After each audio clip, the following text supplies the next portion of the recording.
moçada! Tudo bem por aí? Estão preparados para mais uma aulinha de história? Então peguem o livrinho de história, abram na página 33 e vamos iniciar a matéria que é o trabalho na produção do açúcar. Volto já, hein? Neste momento vocês irão assistir um videozinho sobre a matéria e voltaremos com muito mais, hein? E aí, meus amores, estão preparados para iniciarmos a leitura do livro e sabermos mais sobre esse conteúdo? Iniciaremos agora. Vamos fazer a leitura do primeiro parágrafo. O trabalho na produção do açúcar. Na casa da moenda, a cana era espremida para se extrair seu caldo. Este era transportado em recipientes de madeira para a casa das fornalhas. Nesse local, o caldo era cozido até se transformar em melaço. Gente, na aula anterior, nós vimos que a cana-de-açúcar ela era transportada em carros de boi para a casa da moenda. A casa da moenda era o local onde se iniciava a produção do açúcar. Lá na casa da moenda, os escravos espremiam a cana para extrair o caldo. Esse caldo ele era guardado em recipientes de madeira, né? Os escravos guardavam esse caldo dentro de recipientes de madeira e esses recipientes eram levados, transportados, tá? Para a casa das fornalhas. Lá na casa das fornalhas, eles cozinham esse caldo era cozido, tá? Até se transformar em um melaço, tá? Bom, o que é o melaço, né? O caldo extraído que os escravos extraíram da cana, ele foi para casa da fornalha, não foi? Lá ele não foi cozido e se transformou em melaço. Esse melaço é o caldo da cana que foi cozido, ou seja, ele ficou mais. Quando ele se transforma em melaço, ele fica mais consistente, mais gelatinoso. Ele deixa de ser um caldo ralinho e passa a ser um caldo mais grossinho, entendeu? É mais consistente, tá? Esse é o melaço. Segundo parágrafo. O melaço seguia então para a casa de purgar, onde era coado e colocado em formas de barro. Ali, durante cerca de 2 meses, o melaço endurecia e era purificado. Depois, os chamados pães de açúcar eram retirados das formas e expostos ao sol. Bom, gente, o melaço, ele saía da casa das fornalhas e era levado para a casa de purgar. Lá na casa de purgar, ele era coado, tá? E era colocado em formas de barro, tá? E eles ficavam ali naquelas formas de barro durante 2 meses. E aí eles ficavam durinhos, endureciam, tá? E eram, sabe o quê? Eles ficavam bem durinhos e acabavam sendo purificados. O que é purificados? Eram retirados as impurezas, as partes grosseiras, tá? Aí depois que ele era purificado, ele deixava de ser melaço e passava a ser chamado de pães de açúcar, tá? E quando eles viravam pães de açúcar, eles eram retirados da forma, tá? Dessa forminha de barro e eram expostos ao sol, tá? Eram colocados ao sol, tá? Os pães de açúcar. Terceiro parágrafo. O açúcar era então pesado e embalado em caixas com destino à Europa. Uma parte da produção era consumida no próprio engenho. Assim era produzido o açúcar, né? O açúcar ele era transportado para a Europa, porque lá, como a tia Lu já falou, ele era um produto muito valioso, valia muito dinheiro, né? E aí, antes dele ser transportado para a Europa, ele era, lá no engenho mesmo, ele era pesado e era embalado em caixas, tá? E transportado para a Europa. E uma parte da produção do açúcar era consumida ali no próprio engenho, pela família do senhor de engenho, pelo próprio senhor de engenho. Então, uma parte da produção ficava por ali mesmo, porque era consumida ali no próprio engenho. E a outra parte era vendida para a Europa, tá bom? Agora vocês vão mostrar que realmente aprenderam e prestaram atenção naquilo que a tia Luciana acabou de passar para vocês, tá? Observe a imagem acima, associe as letras de cada etapa da produção do açúcar no engenho às legendas a seguir. Nós temos aqui as letrinhas, ó, A, B, C, D. Vocês vão observar a imagem, vão ver o que cada letrinha está indicando e vão associar aqui as letras a cada etapa da produção do açúcar no engenho, tá bom? Agora a tia Lu vai dar aquele tempinho essencial para que vocês possam ler novamente, tá? E possam realizar as atividades. Volto já. Voltamos aqui com as correções, tá? Bom, nesta imagem do livro de vocês mostra uma representação de um engenho no Nordeste brasileiro, tá? Esse aqui é um engenho do Nordeste. Vocês saberiam me dizer quem são essas pessoas que estão trabalhando na fabricação do açúcar no engenho? Isso mesmo, são os negros escravizados, tá? Então, no engenho, após eles extraírem o caldo, tá, da cana, inicia-se um processo muito demorado até a colocação do açúcar nas formas de barro, tá? É um processo muito demorado, muito trabalhoso. Os escravos trabalhavam muito, direto, sem parar, tá? Trabalhavam dia e noite, tá? Durante a época da colheita até a preparação do açúcar. Sim? Isso aqui é o desenho de um antigo engenho colonial, tá? Temos aí várias pessoas trabalhando e na maioria são africanos escravizados, tá? Eles trabalhavam bastante até chegar à produção do açúcar, até a cana ser transformada, o caldo da cana, né, que era extraído, até ele ser transformado em açúcar para ser vendido, transportado para a Europa. Era muito trabalho. Dia e noite os escravos trabalhavam. Bom, aqui no exercício 4 nós temos o seguinte. Observe a imagem acima. Associe as letras de cada etapa da produção do açúcar no engenho às legendas a seguir. Nós temos aqui colheita, moagem da cana para extração do caldo, cozimento do caldo para obtenção do melaço e separação do pão de açúcar. E na figura nós temos A, B, C, D, tá? A gente vai ter que associar essas letras de cada etapa da produção do açúcar com essas legendas, tá? Nós vamos verificar o desenho da letra A. Nesse desenho da letra A, quando vocês observaram, diante do que a tia Luciana explicou, nós vemos o quê?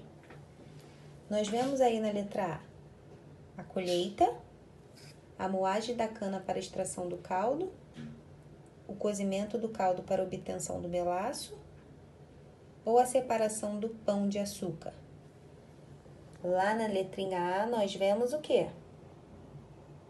Vemos moagem da cana para a extração do caldo. Olha lá, eles estão moendo para extrair o caldo, a primeira coisa. Então, vocês vão aqui na legendinha e vão colocar letra A bem aqui, tá? E aí, vocês vão lá na letra B. Vão ver o que está acontecendo na letra B, tá? Na letra B, A, colheita, cozimento do caldo para obtenção do melaço ou separação do pão de açúcar. O que está sendo feito na letra B? Colheita. Você vai na legendinha aqui e vai botar letra B, colheita. Então, ficou B e A. E aí, você vai lá na figura C, aqui, ó. Vai observar bem na figura C e vai ver o que está sendo feito aí na letra C. cozimento do caldo para obtenção do melaço ou separação do pão de açúcar? Eles estão fazendo o cozimento do caldo para obtenção do melaço, não é? Eles estão cozinhando aí, ó, um caldeirão aí, mexendo aí, ó, o caldo para terem o melaço. Então, vamos colocar aqui a letra C. E a letra D, o que é a letra D? Bem aqui no cantinho, ó. O que eles estão fazendo? Estão fazendo a separação do pão de açúcar, tá? Bem aqui, ó, na letra D. Tá? E aí, vocês vão colocar aqui, letra D. E aí, ficou B, A, C, D. Correto?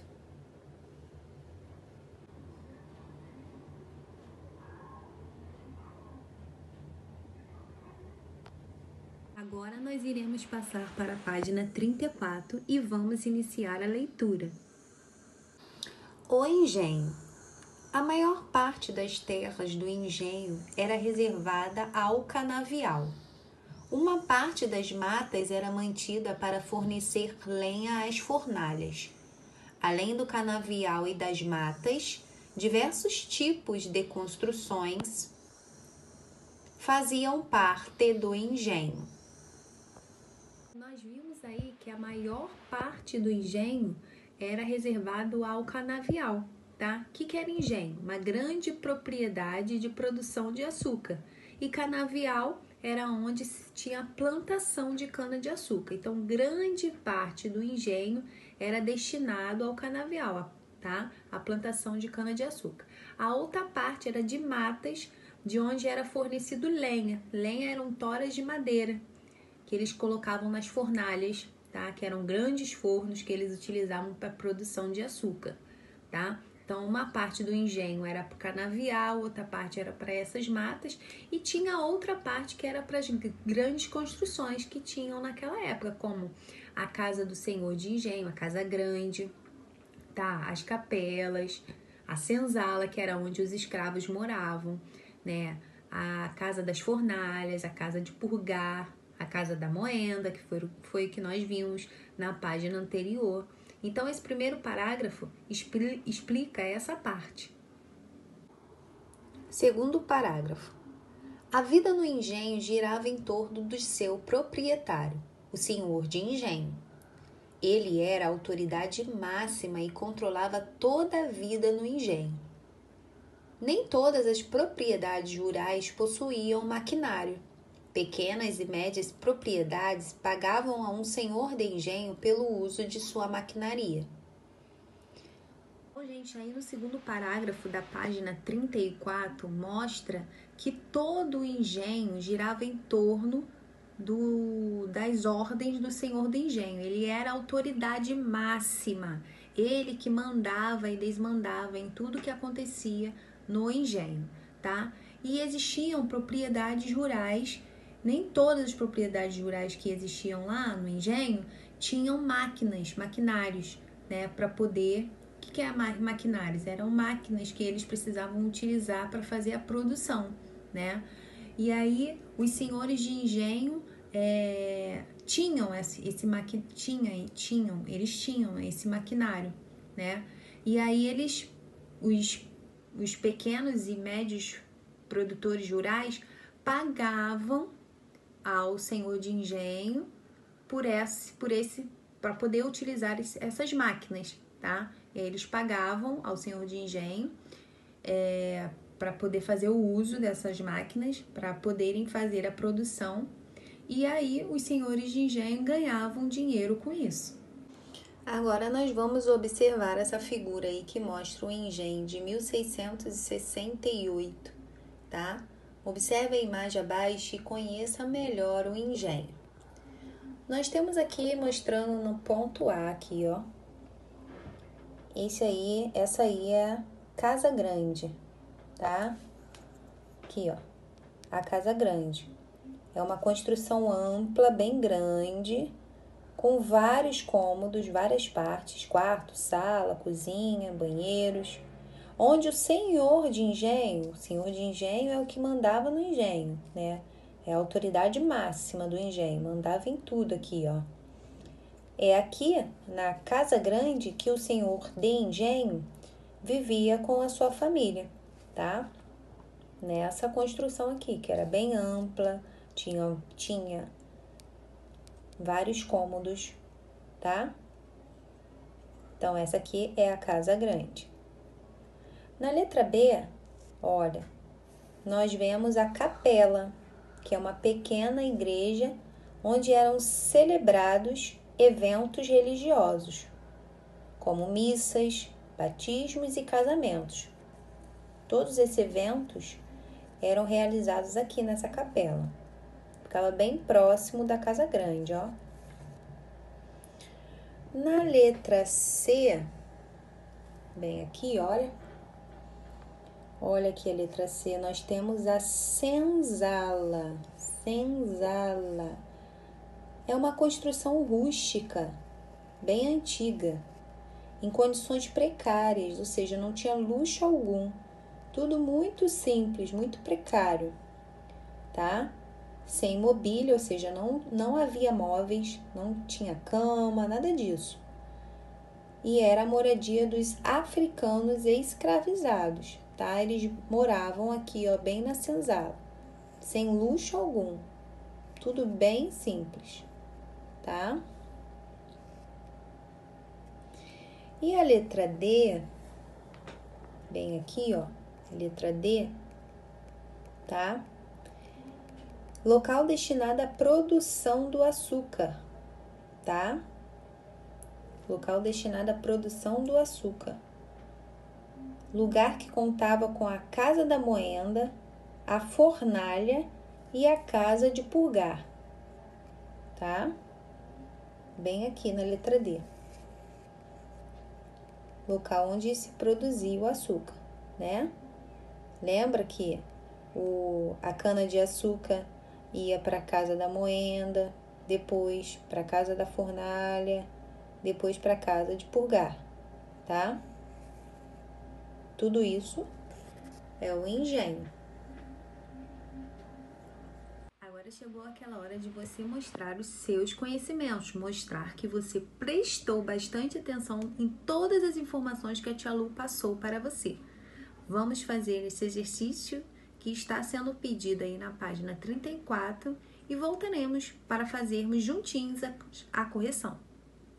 Bom, o número 1 está perguntando o seguinte: em sua opinião, qual das instalações destacadas não poderia ser construída hoje em uma propriedade rural? Por quê? Bom, qual dessas instalações aqui, ó? Capela, casa grande, senzala, casa da moenda, casa das fornalhas, casa de purgar. Qual dessas instalações não poderia ser construída hoje em uma propriedade rural? Pensem aí. Sabe qual não poderia ser construída? A senzala. Olha aqui a senzala. Sabe por que a senzala hoje não poderia ser construída em uma propriedade rural? Hein? Ela não poderia existir, tá? Porque essa acomodação era destinada, foi criada para os trabalhadores escravizados. Olha aqui eles, ó, os trabalhadores escravizados.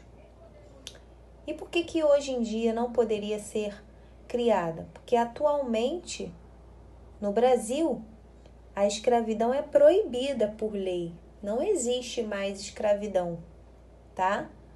Portanto, é uma prática condenada, tá? Tá? É proibido. Então, em sua opinião, qual das instalações destacadas não poderia ser construída hoje em uma propriedade rural? A senzala. Por quê? Porque hoje em dia não existe mais, tá? Os trabalhadores escravizados. A escravidão é proibida por lei. E encerramos por aqui mais uma aulinha de história. Espero que vocês tenham gostado. E voltamos na próxima aula com mais informações, hein? Beijo grande!